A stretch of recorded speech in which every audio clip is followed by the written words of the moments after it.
As a result, he made a lot of contributions on the battlefield of Old Dragon City.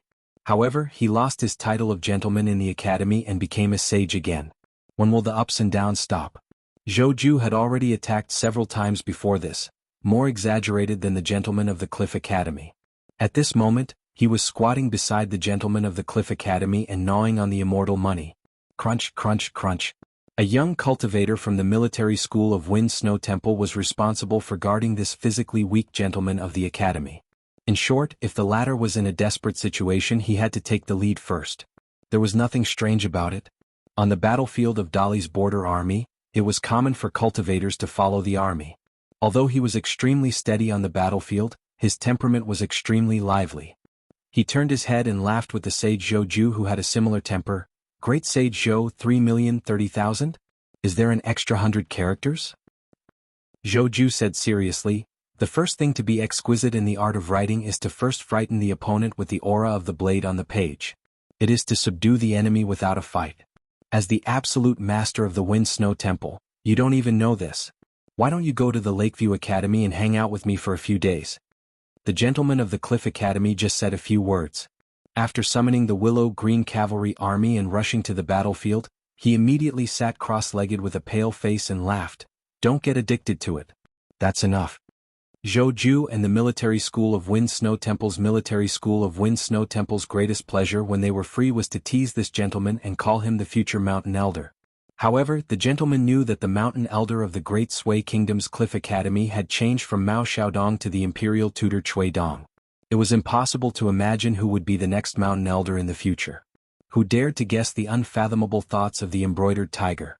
Zhou Ju suddenly stood up and said seriously to the cultivator following the army, "Protect the gentleman." His figure flashed and disappeared. Near the gate, there was a little girl from the demon clan wearing a large black robe. Her spells and divine abilities were very strange. Her body instantly turned into thousands of birds and killed all the Willow Branch Green Cavalry. Zhou Ju wanted to meet her. He would find a chance to twist her head off and tell her that she was a beauty. On the other battlefield, the situation was even more dangerous. Even with the sword immortal of the Northern Reed, it was still dangerous. The animals of the desolate land swarmed into the gate like a swarm of locusts. All the cultivators of the Old Dragon City had to admit that these demons were really not afraid of death. The demon cultivators also competed with the Old Dragon City's men of sacrifice.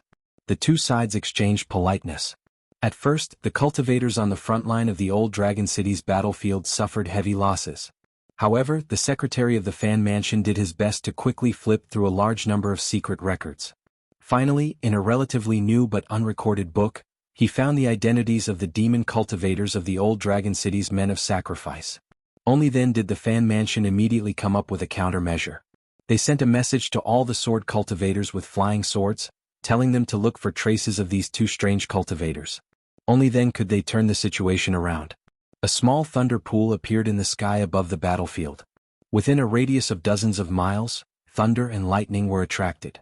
The electric light was like a white flood dragon, and the 5 thunderbolts were like colorful snakes. They flickered and whipped the ground. A demon cultivator with red and black sleeves was riding a fire dragon and a water flood dragon respectively, rushing toward the gate. On the sea surface far away from the gate, there was a big demon that showed up for the first time. It was a golden armor immortal general who rode a horse and held a spear. He galloped on the waves and headed toward the Old Dragon City.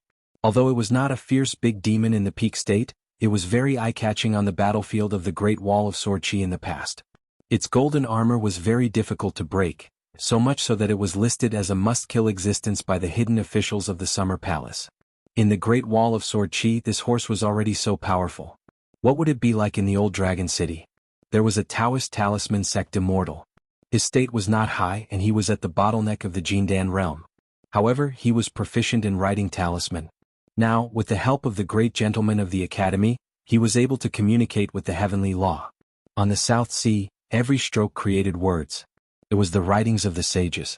There was a female demon sword cultivator who was one of the 100 sword deities of the moon-bearing mountain.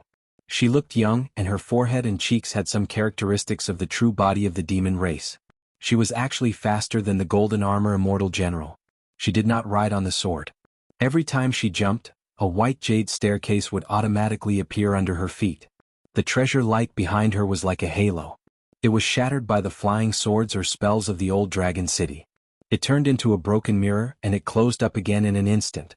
She had cultivated in the great wall of sword chi guarded by the dragon monarch for several years. She had obtained the sword will burning flower, the flying sword breaking mirror, and the natal technique reunion. Her flying sword and body were all like this. It was hard for her to die. Of course she would still die on the battlefield. However, as a sword cultivator, how could she be a sword deity if she was always afraid of battles? Moreover, she had been fighting in the Great Wall of Sword Chi for several years. She did not think that she would die in such a small place. In the future, when she went to the door of the Confucian temple in the central region and died after handing over her sword, she could still accept it. An earth deity cultivator of the old dragon city who was hiding his strength suddenly killed a large number of enemies.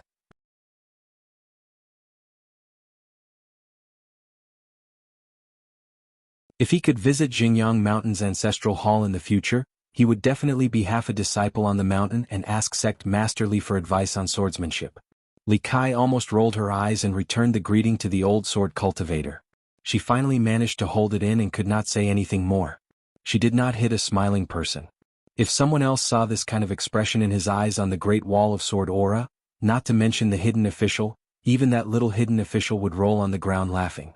There were many strange things on the Great Wall of Sword aura. Among them there was an inconspicuous little oddity.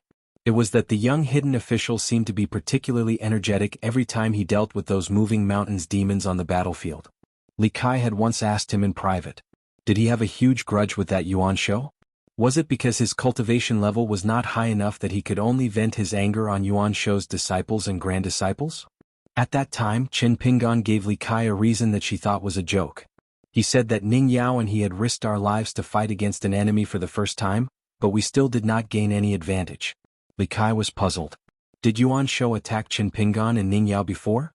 Or perhaps he encountered an Ascendant Realm great demon of the Moving Mountain clan on a narrow path on the battlefield, but the battle was not earth-shattering? Just like how the young hidden official and Fei Ran exchanged pointers and quickly brushed past each other? Li Kai returned to the inner city of Old Dragon City on her sword and drank. Actually, her posture of riding the sword was already swaying. The woman seemed to be drunk. *CK the Immortal Realm. This time it was really hopeless. Even the last chance was ruined by her. Who could she blame but the wine?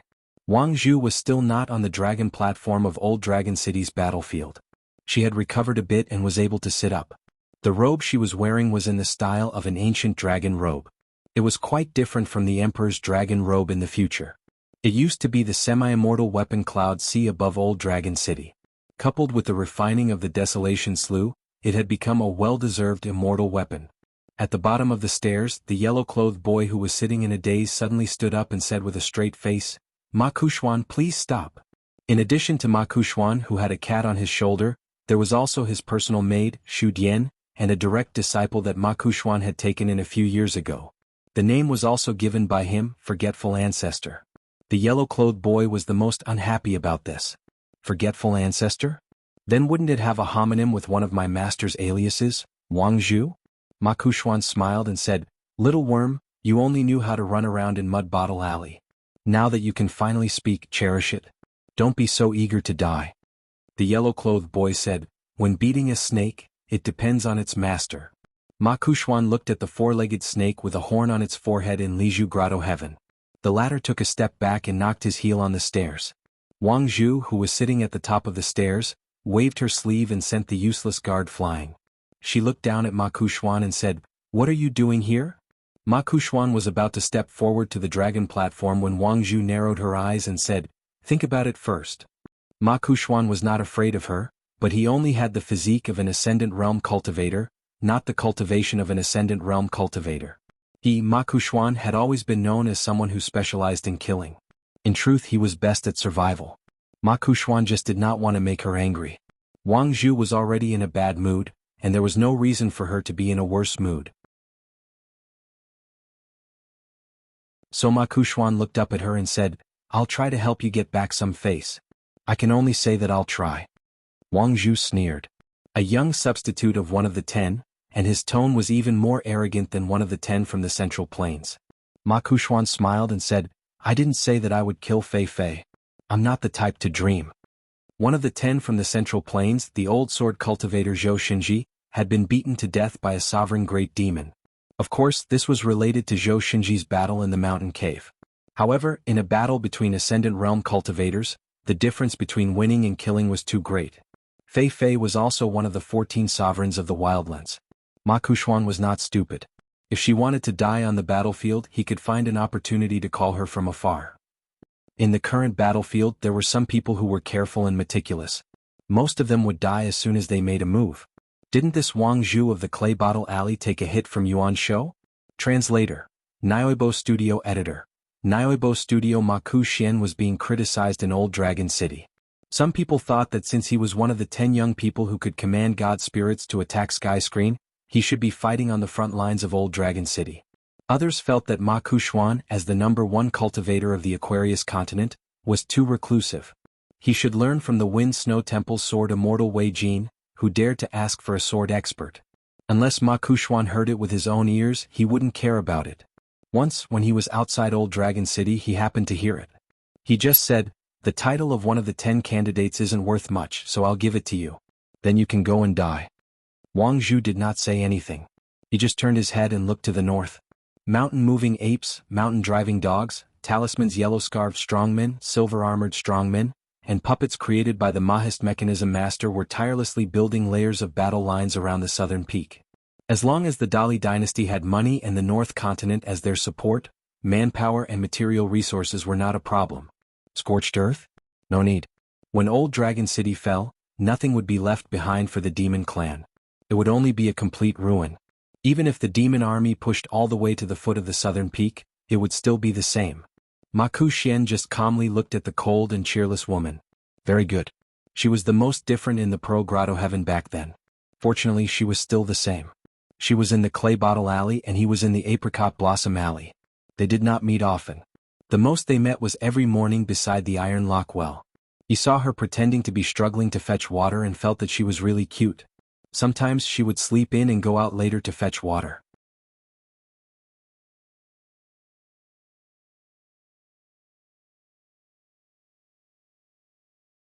Bai Shang, who was originally in a bad mood, had a rare smile after discovering this. He was in a good mood. Mountain Lord Jin Qing of Zhongyu's territory. Now, in addition to showing a majestic golden body to protect the Imperial Tutor's Baek Okekyung building, his real body often went to deal with Ruan Teng, an old friend. The Zhuang dynasty used to be the place with the most sword cultivators in the Aquarius continent. As the top swordsmith of the continent, Ruan Teng was naturally familiar with Jin Qing, who was originally from the Mountain Lord. As the head honorary elder of the Dali dynasty, Ruan Teng had already taught all the sword crafting cultivators of the Dali dynasty his specialty, the sword crafting technique, many years ago. But at this moment he still had to personally craft swords for those earthly immortal realm sword cultivators, and he didn't have to pursue the quality of the swords too much. Besides that, he still had to allocate a small portion of his energy to head to the numerous sword furnaces and provide guidance on the flaws in the sword crafting for the other sword craftsmen.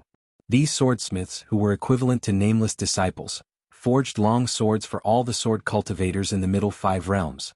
As for the sword cultivators in the lower 5 realms, they did not have the qualifications to enter the battlefield. Not only that, Dali also strictly forbade these sword cultivators to leave their respective sections. Without exception, they were all grounded by their elders. They could not bear to let them die, and with Dali's law, why not? Which of the Aquarius continent's sword cultivators were not the golden nuggets in the grass that the northern continent mocked in the past?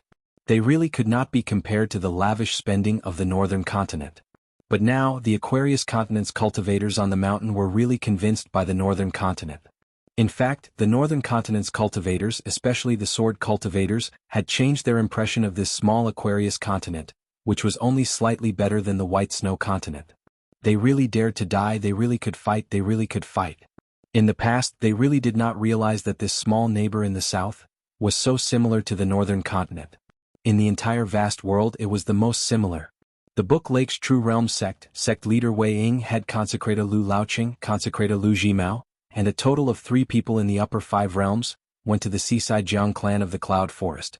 Apart from that, there was also the Taoist Heavenly Lord Xie, who led a large group of sword cultivators, other than the northern continent's Qi cultivators, who were already at the Cloud Forest Jiang clan.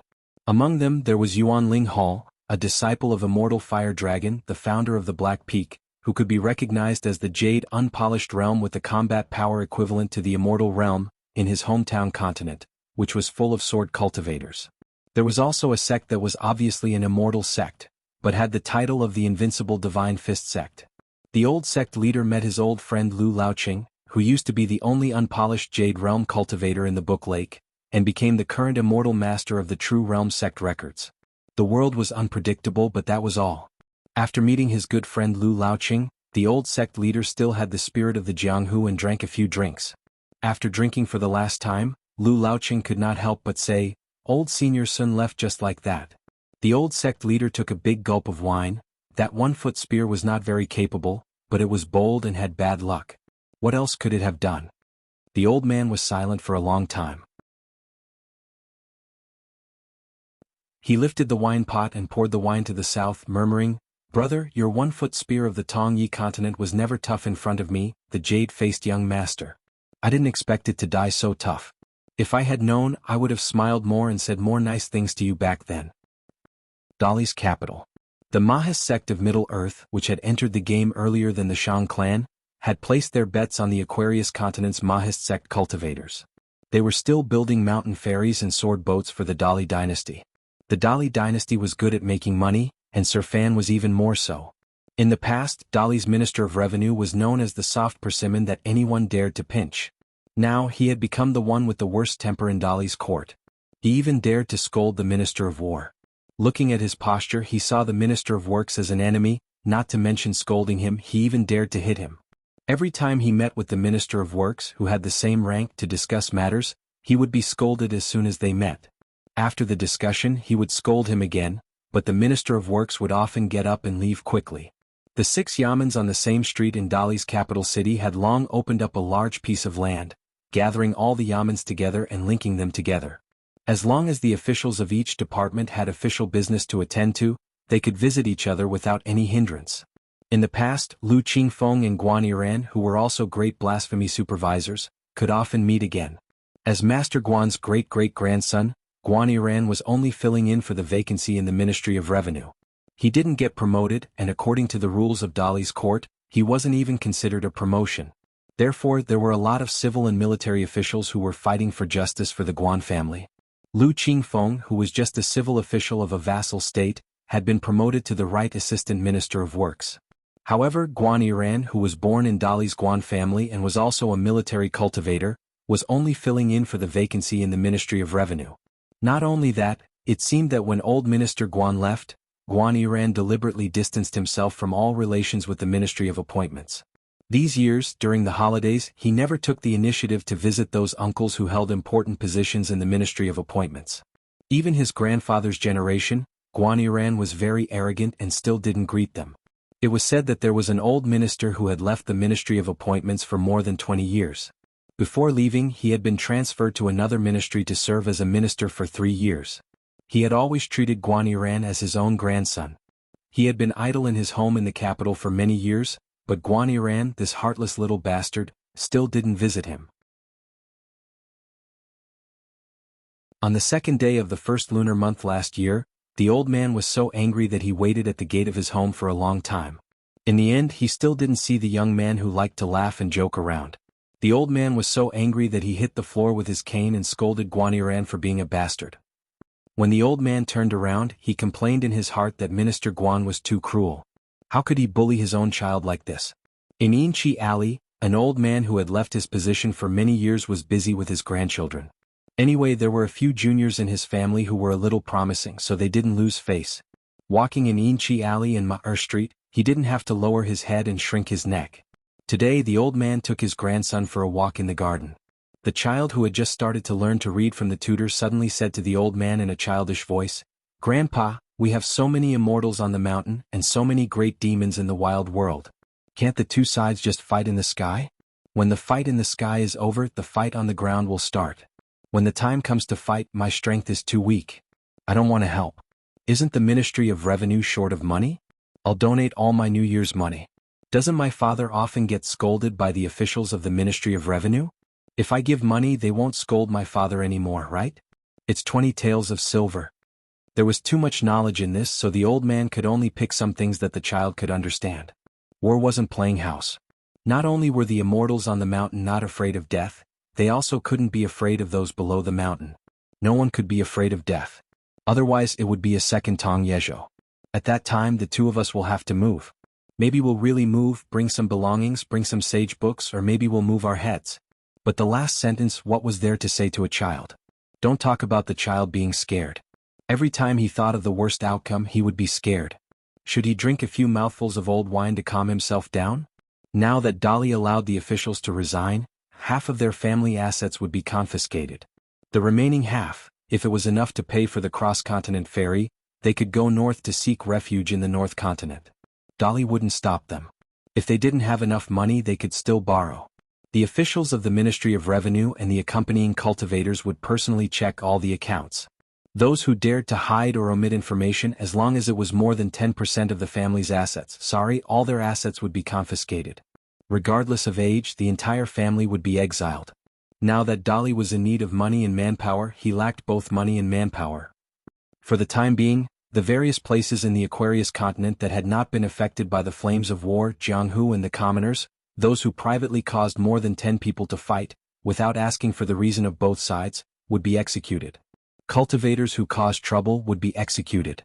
Those who didn't deal with the disturbances at the foot of the mountain without the involvement of cultivators and demons, would be punished by the local government.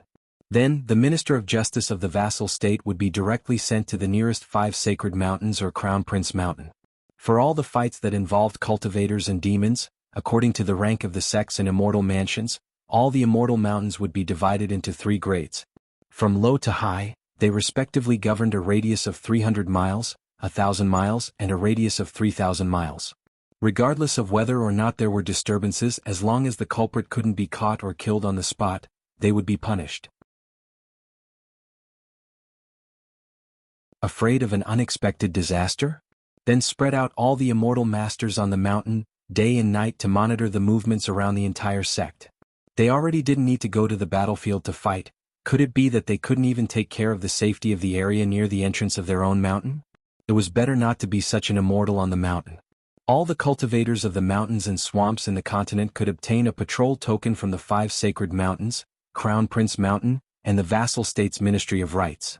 Regardless of their cultivation level, after obtaining this jade token, according to their cultivation level, they could travel freely in their respective territories.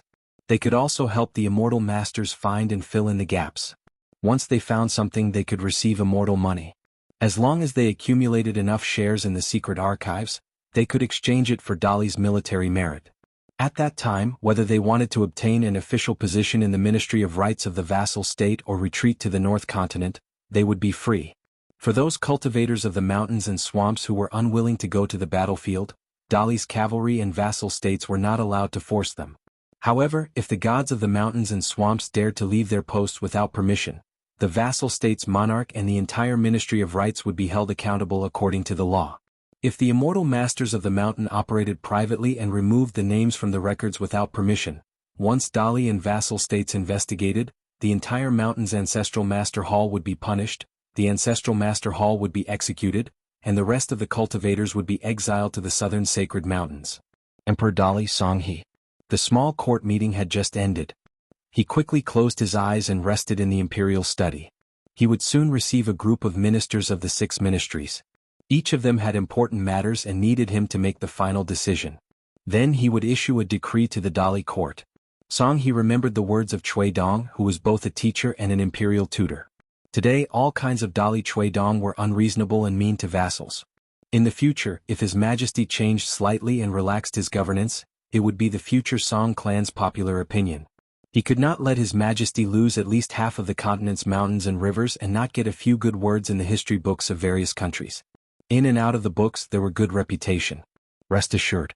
Dali's vassal state, colorful clothes country near Yenji County. The haunted house on a rainy night in the past was now a place with beautiful mountains and rivers, an immortal's mansion.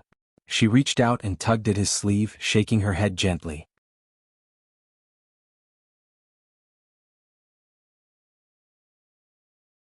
After the North Continent's Fire Dragon Venerable, the South Whirlpool Continent's Chinchunan, and the White Mountain Continent's God of Fortune, Wanyan Laojing, the Jinjia continent's Ascendant Realm cultivator, was once the most promising Ascendant Realm cultivator in the world. He was regarded as one of the top 10 cultivators in the Central Plains. As for why he didn't go to the battlefield in his hometown where the outcome of the battle was uncertain, he didn't go to the desolate world's Ascendant Realm demons and perish together with them. He didn't want to destroy the demon army in one go. Why did he choose to kill the cultivators of the upper 5 realms in his hometown? Was it because his Tao was severed, and his soul and body were already rotten to the point where he could only wait for death? As a result, his Tao heart collapsed, and his inner demons caused trouble, attracting some otherworldly demons to steal his heart lake?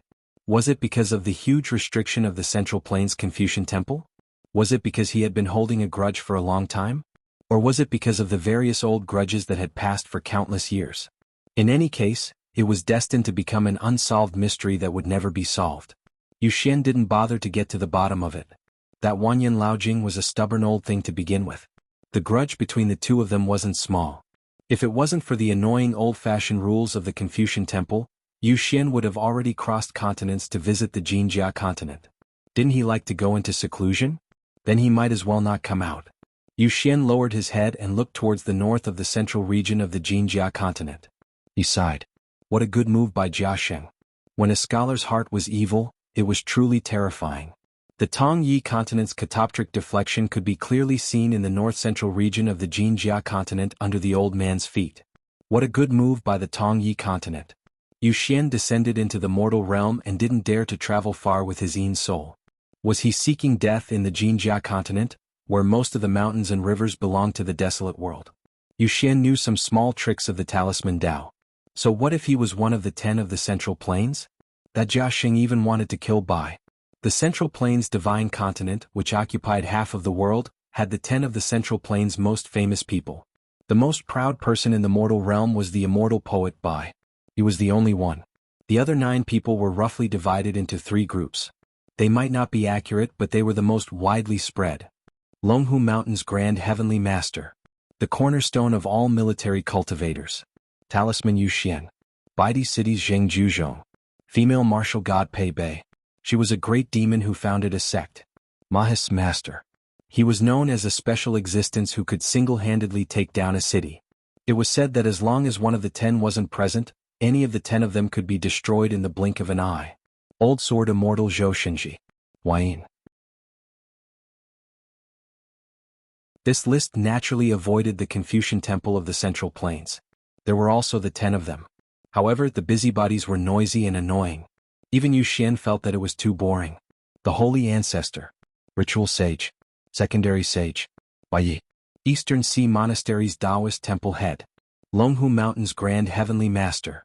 These people were the ones that the talisman Yu Xian, who was a great cultivator at the peak of the mountain, recognized. Other than that, there were ups and downs. The 10 of them plus the substitutes had different opinions.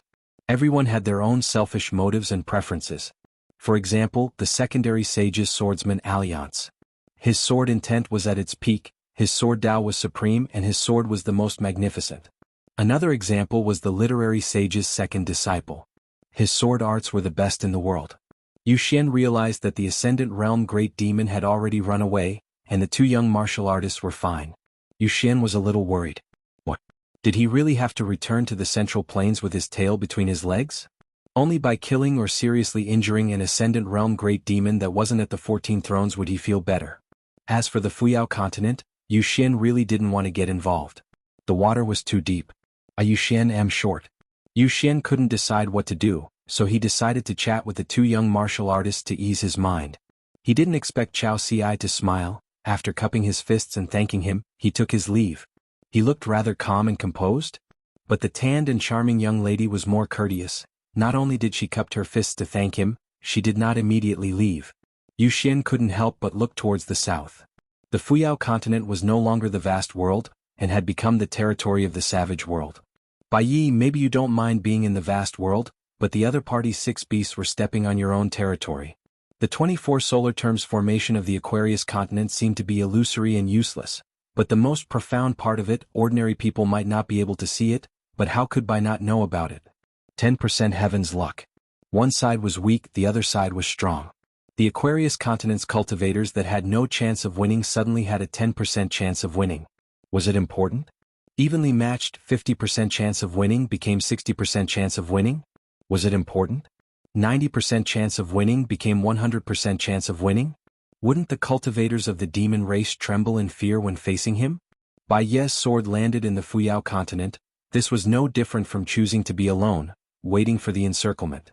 But the number of great demons surrounding Bai Yi, and their cultivation, even Bai Yi would be surprised. But Bai Yi being surprised was just being surprised. It would not hinder him from using his sword. Hui Clan's old man was someone who liked to take advantage of others, and wanted to gain fame, so he went to the South Whirlpool continent where Qin Chunan was stationed. Zhou Xinji, that bad-tempered old man, left the Central Plains Divine continent and rushed to the Fuyao continent. How was it? Was he a hero? Very heroic. In the Fuyao continent's mountain cave, killing demons was painful, very satisfying. Then what? Gone. One of the 10 of the Central Plains gone just like that. Bai Yi made Hui Abacus go from the bottom 10 to the 9th.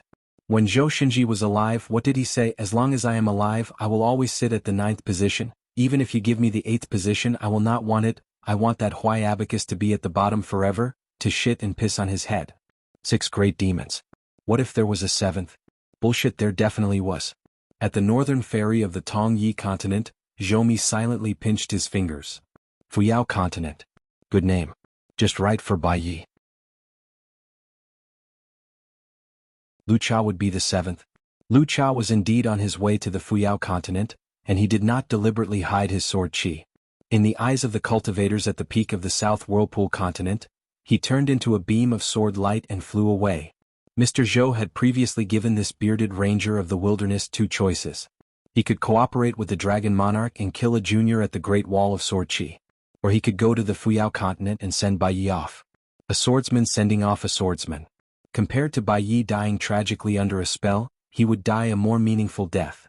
If he liked to stand out, then he would be killed. Zhou Xinji was only the first. The Ascendant Realm Wanyan Old Jing who had lost his mind was on the other extreme. It was indeed as the grand ancestor of the moon-bearing mountain had said, at the ruins of the inverted mountain, he had announced to the world that they would not be free for long. Who told the cultivators at the peak not to be free? Of course, it was the Confucian rules. The most hateful thing was that the higher the realm, the heavier the restrictions. When Ascendant Realm cultivators left their continent, they had to greet the Confucian temple sages who were in charge of the sky screen and obtain permission to travel across continents. Not to mention the savage world, even in the green underworld where Taoism was the dominant sect, would there be such a rule? However, in the vast world where hundreds of schools of thought contended, there were all kinds of rules to restrict immortals and Ascendant Realm cultivators. Lu Cha chose the second option. In the wilderness, he did not contribute much because he respected Qin Qingdu and those sword cultivators. After all, he could not go to the vast world and ask Qin Chunan for a sword and not attack a few times. Bai Yi was the same as Alliance. Lu Cha wanted to ask for a sword the most. So what if he could not ask for a sword alone? Lu Cha wanted to do something, but in the end he could not do anything. Mr. Zhou finally said 2 sentences. The first sentence was, "Please remember where your hometown is, Mr. Lu." The second sentence was, "Moon-bearing mountain invites Lu Cha to attack." Apart from this, Mr. Zhou was also scheming against Qin Chunan and the entire South Whirlpool continent. Zhou Xinji died, and Fuyao continent and Tongye continent fell into the hands of the wilderness. Only the South Whirlpool continent, which was closest to the inverted hanging mountain and the Great Wall of Sword Qi, still had few battles. Once Bai Yi died in the Fuyao continent. Then what about the mellow scholar Qin Chunan? The South Whirlpool continent now had the Hui family's patriarch and one of the top 10 sword immortals of the Great Wall of Sword Qi, Lu Ji, who could hold the line. Qin Chunan was very leisurely.